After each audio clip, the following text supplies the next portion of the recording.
দশম শ্রেণীর পরীক্ষা প্রস্তুতির জন্য আরও একটা মডেল প্রশ্নপত্র। ইতিহাস প্রশ্ন, পূর্ণমান 40, সময় রয়েছে 1 ঘন্টা 30 মিনিট।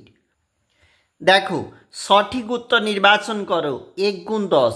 1857 খ্রিস্টাব্দে বিদ্রোহের সময় মোগল সম্রাট ছিলেন দ্বিতীয় বাহাদুর শাহ। জমিদার সভার সভাপতি হলেন রাধাকান্ত দেব। ভারতমাতা চিত্রটি আঁকেন অবনীন্দ্রনাথ ঠাকুর। ছাপাখানার জনক বলা হয় গুটেনবার্গকে। অব্যক্ত গ্রন্থ রচনা করেন Jagadish Chandra Basu. UN. Roy and sons ভূমিকা নিয়েছিল মুদ্রণ শিল্পের প্রসারে। জাতীয় শিক্ষা পরিষদ গঠিত হয় 1906 খ্রিস্টাব্দে। বীরেন্দ্রনাথ শাসমলকে বলে Deshapran. Workers and peasants party প্রতিষ্ঠিত হয় 1928 খ্রিস্টাব্দে। র্যাডিক্যাল ডেমোক্রেটিক পার্টি গঠন করেন এম.এন. রায়।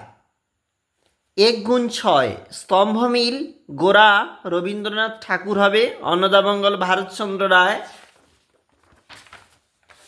আর লাঙলটা হবে নজরুল ইসলাম। দেখো, এইগুলা হচ্ছে ম্যাপ রয়েছে, আর নিচে একটু যাব অথবা দিয়ে প্রশ্ন। মহাবিদ্রোহের প্রথম শহীদ মঙ্গল পাণ্ডে। প্রথম বাঙালি প্রকাশক পুস্তক বিক্রেতা গঙ্গা কিশোর ভট্টাচার্য। সারা ভারত কিষাণ কংগ্রেস প্রতিষ্ঠিত হয় 1936-এ। নিচের এই প্রশ্নগুলা 2 নাম্বারের জন্য।